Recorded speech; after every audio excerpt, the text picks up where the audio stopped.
Thank you so very much for being back. If you just joined us, he's still on to Enterprise Weekend, reaching you from Enterprise Television.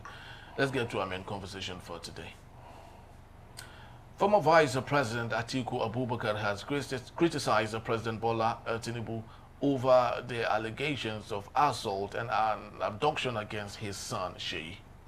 Seyi has come under fire over allegations of assaults and abduction allegations his camp has firmly denied and described as politically motivated. At the heart of the controversy is Atiku Issa, a faction president of the National Association of Nigerian Students, who alleged during a press conference in Abuja that he was brutalized and abducted on April 15 after rejecting a 100 million naira bribe allegedly offered by Seyi and the Minister of Youth Development, Ayodele Olawande, to support the Tinubu's administration. Very true. Issa alleged that after turning down the offer, he was stripped, attacked, and held against his will by unidentified thugs. The NAN's leader said the incident occurred shortly after a meeting in Lagos where he claimed the bribe attempt was made. But in a response via his Instagram stories, Seyi Tinubu denied ever meeting Issa or being involved in any such incident. Seyi Tinubu labeled the allegation as a fabrication designed to tarnish his reputation. We still have with us Emeka Madonago. Thank you so very much for hanging on. Thank you very much. All right, so let's get in talking about this matter. Seyi has been on the news for a very long time, and equally for a very long time now, we've had the transitions of one government to another. Hardly have we heard of sons of or daughters of the president actually, coming up as much as she is doing now. Is there an agenda from Seyi with all the things he is doing right now in Nigeria, which of course started with visit to the northern parts of Nigeria, which equally created the my father, catch statement. And now here is Issa saying that allegedly that he was brutalized on the instruction of Seyi Tinubu. Well, the first question I want to ask is, who is Seyi Tinubu? Who is he? The son of the president. No, I'm coming. I'm leading to. I'm not. You don't need to tell. Then if you have, you see, if you have to tell me, then that means he's of no consequence. That's the truth. If I mention, who is Shetima, of course, who is Kashim Shetima, the information would just be clearly Vice President, Federal Republic of Nigeria. But who is Seyi Tinubu? Son of President Bola Tinubu. Tinubu has different, he has children. He has other children. Kashim Shetima has children. All of those people in the government have children. How come somebody who is not elected, he's not an appointee, has been wielding such power all over? Does he really think, so highly of himself that, his choice is to denigrate his father's administration through his actions? Who actually called him into the whole fray? It's about politics. And these allegations have been there since his father came in, that he has been, trying to tamper with, youth movements, youth associations and all of that. And then look at how he now brought himself out in the open, went around the north. This is something that the vice president should do. If, let's say, he had maybe an NGO, he was running, and went to canvass for his father, there are ways you do it. You do it in a subtle way, because right now, INEC has not lifted the ban on campaigns, for presidents, for a presidential election. So your motives are suspect. It shows that maybe you are now trying to share fame, share the office, share the authority with your father. And there's nothing like that in the Constitution. Of course, Nigerians will resist such a thing.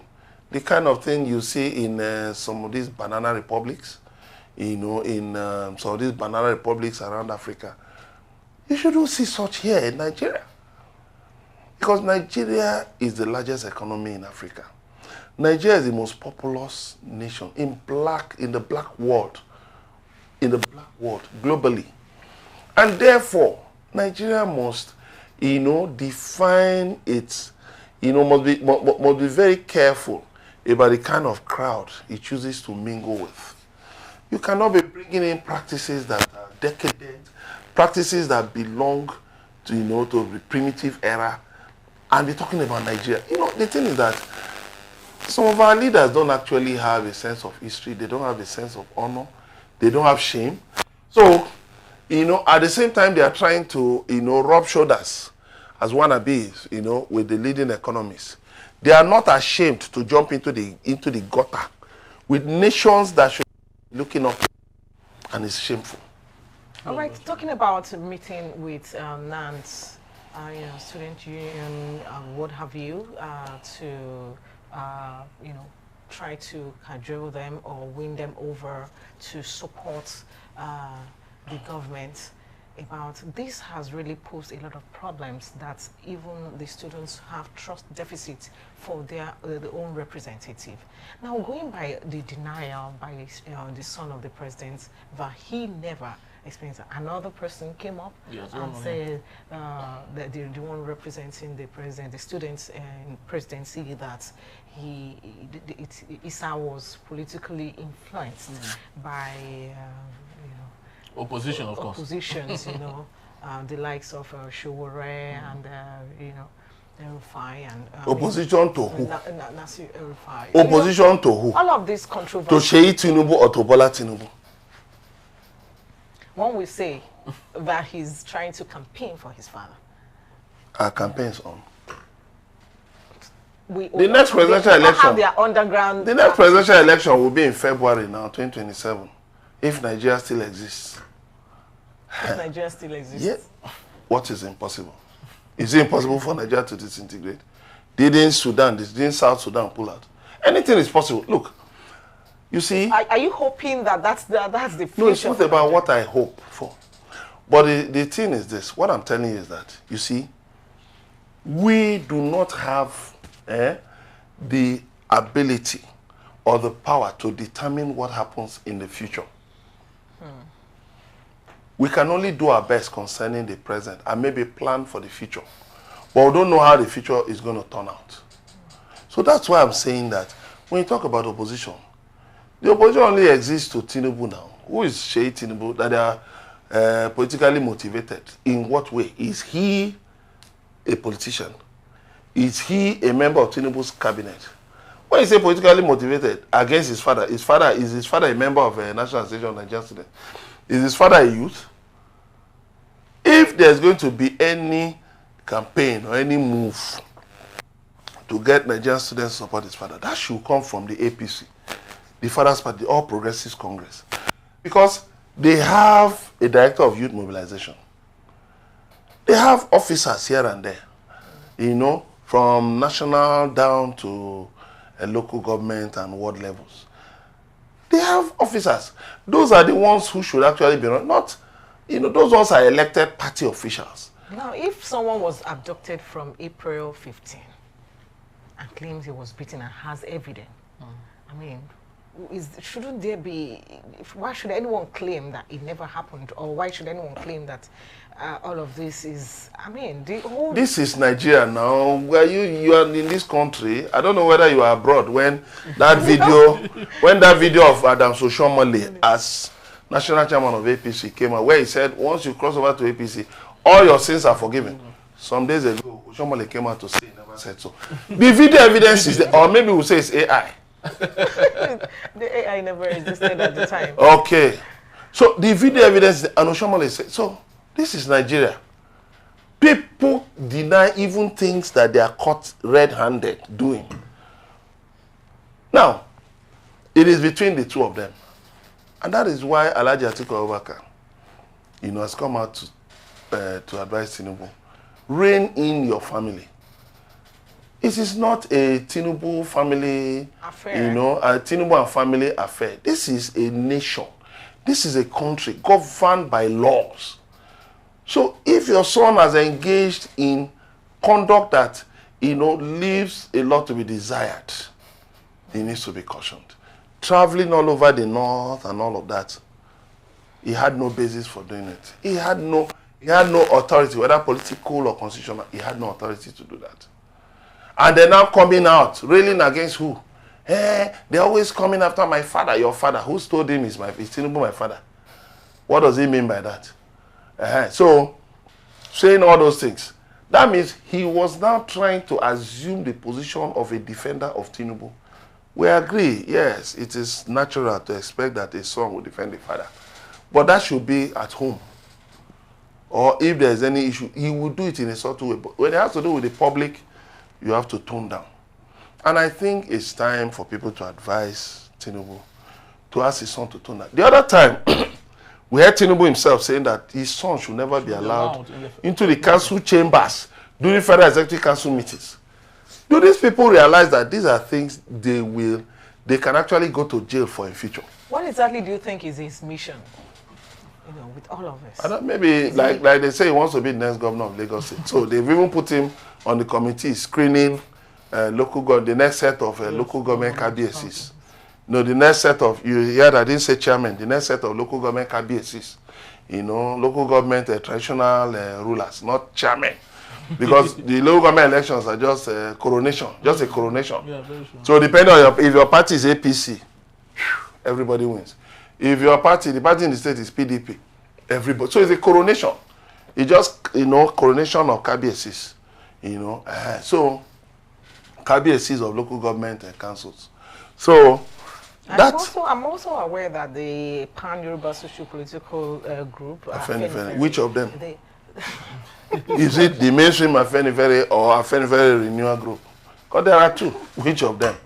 You see, in Nigeria, like people say that there's this song, everything na double. So in Nigeria, almost everything is double. So which of them? Which of them?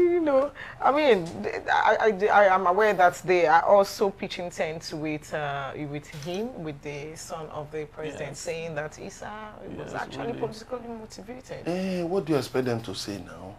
Everybody has their own interest and maybe where they are feeding from now.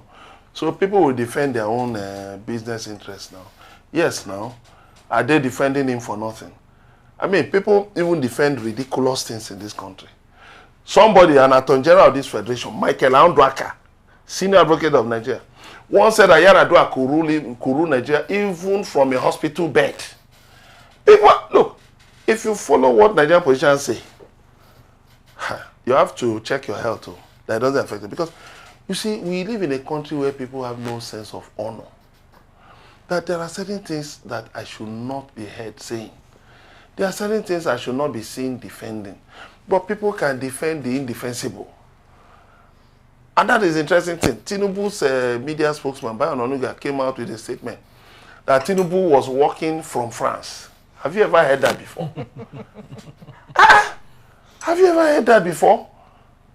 US presidents go on vacation and then they hand over power to their deputies. Do you now hear that the US vice president is on vacation in South America and is ruling America from South America? How about? But this is Nigeria. So don't be surprised that anybody, don't worry, they will soon even bring up bishops and imams to defend him. They will bring up different groups. Don't be surprised, maybe next week there might even be street protests, demonstrations in Abuja. Leave Seyi Tinubu alone. Yes, now, is it not? Everybody wants a slice of the cake now, the national monument, like somebody sang. So, you see, the thing is just, Nigeria, we have over 100 million people in multidimensional poverty, according to global agencies. Over 133 million people. And what do we have now? We are talking of Seyi Tinubu and one guy offering 100 million. Take that 100 million now, give it to SMEs run by youths. Give 1 million naira loan. That is 100, that will be 200 youths. Yes. Do you think that the government are even particular or have any law for the people to leave them out of this poverty? Because when we wonder, people have said that this is the tool that they use to be in office. That's what I'm telling you. Why would you offer 100 million to a youth leader, to a young man, to do what? Maybe to go and buy an SUV and belong. Like all of us, you know, we're all living big. But the thing that the Tinubu administration doesn't even know how to lift Nigerians out of poverty. Otherwise, how would they rack up, how would they justify a electricity bill in Aso Rock? Aso Rock that just takes maybe about 300 people. Yearly bill of 47 billion, for crying out aloud. Even these days, they even make us feel like when we are giving our wives thousand. Yes. As if we're even committing sacrilege.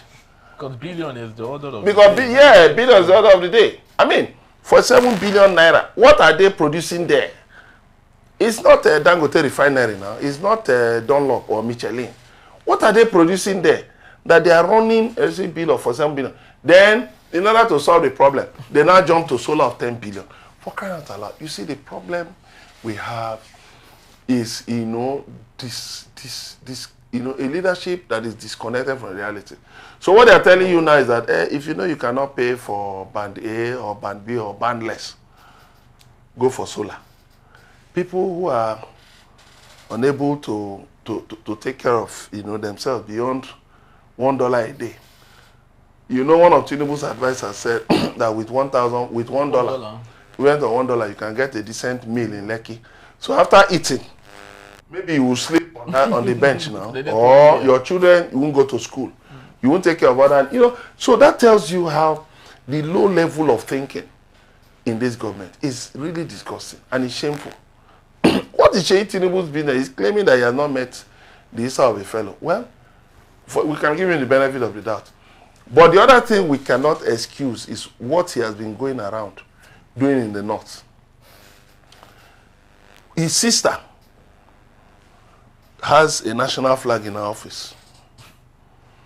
Even one of their henchmen, MC Olomo, has a flag of Nigeria in his office. Doing what? Who are all these people? So what we are interested in is to, you know, is for a country that, you know, works for the people. Not for a country whereby, you know, people, you know, because they are family members, you know, association of friends, association of family members, will just jump into office and be taking on positions they don't own. Look at the administrator in River State, Bokete. We are still talking about the illegality of his operation of the office. His wife now came to address women. As what? You know, these people just keep provoking Nigerians. They just keep engaging in disgusting conduct. That's the anointing. We're saying that the state of emergency is illegal. You are now coming out as a wife to address who? Were you elected? Was your husband elected? The constitution doesn't recognize the office of the first lady. You are now bringing yourself as first lady of River. Oh no! I hope that these things can. That sad situation, Emeka. But just before we let you leave in the next 60 seconds, so let's look at the historical, you know, backgrounds of sons of presidents that have taken over the positions of their father. A very notable example is Ali Bongo, the son of Umar Bongo, whose father took over power in 1967. Yeah, but you saw how he was died. Yes, of course, died in 2009, and the son Ali Bongo took over. And of course, in 2023, he was ousted out of office. Now the question is, why is it difficult for people like Bola Ahmed Tinubu to go back memory lane, go back to history, and learn how to avoid things that might happen to them in the future if they continue in the same way like Omar Bongo had done for Gabon? It's not only Omar Bongo, you have a Yadema. I think he was there for 38 years, handed over to his son. You have Nguema Mbasogo of Equatorial Guinea. You just have them here and there, you know, nations that have not been able to move their citizens out of decrepit existence. And that is what defines Africa. As a matter of fact, the World Bank, in its, you know, Africa Pulse report, which was just released the other day, during his spring meetings, spring meetings of IMF and World Bank in Washington, D.C., said that sub-Saharan Africa is the poorest region in the world. Sub-Saharan Africa has the largest economy in Africa, which is Nigeria. Has the second largest, which is South Africa. Sub-Saharan Africa. Sub-Saharan Africa has some of, the top oil producers in Africa. Nigeria, Angola. There's Equatorial Guinea. And look at the poverty. Sub-Saharan Africa has Democratic Republic of Congo, South Africa, that have some of the largest deposits of rare earth minerals in the world. Sub-Saharan Africa, yet, is the poorest region in the world. Does that not tell you that we have a bunch of shameless fellows in power? Every time Tinubu runs to France, claims of working from there. You have the man, Bobia, 42 years in Cameroon, who has lived in Cameroon permanently. In France. In France. I'm sorry. I wish you had lived in Cameroon permanently. Maybe the country will be better than what it is. Name it. Is it in Chad? Where somebody overthrew the government and then his son, he took over after he was killed. His son took over. Name it. So that is why you see a nation like France, a former colonial power, will have the guts, the temerity to say that we can't leave Africa alone because they cannot take care of themselves. That's why they will have the temerity. Because they've looked at us, the way we behave, the way Tinubu runs to France. Paul Biya has remained in France. And others who flock there. So why would they take you seriously? When you talk about lofty things, Tinubu the other day said that Nigeria will lead Africa's AI revolution. You don't even have a law. But they said they have passed a bill. Yeah. They are working on a bill to... They have passed or they are working on? They are working on a bill. They are working on. No problem. How do you even lead AI revolution without... The budget, you see the budget. Extension of tenure of the police IGs. Those are bills that have passed very quickly. But AI... Okay, so in this how much understanding of AI do they have? This is dead on arrival. Look, Aso Rock has got his own solar. Yes. You can get your own solar. So while they are thinking of their own framework, you too work out. That's why you see TVC News got tired of waiting for them and developed his own framework. So others will start developing their own framework. That's how Nigeria works. That's the sad reality, actually. We found ourselves in our country blessed with everything, but of course weak and deficit with leadership, which is the most important and pivotal element in the mix for any development anywhere in the world. We continue to hope and pray that things will get better and that we would have the Joseph the Dreamer visionary kind of leader. Isn't it, Jane?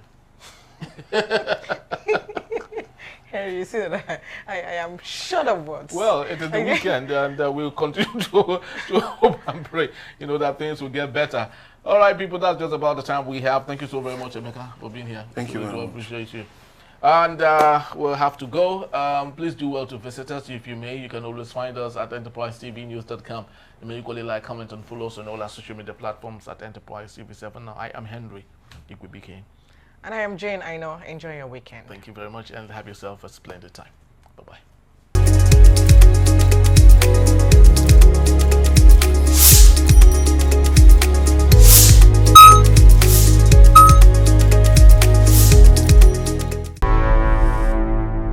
Enterprise TV, a tradition of truth.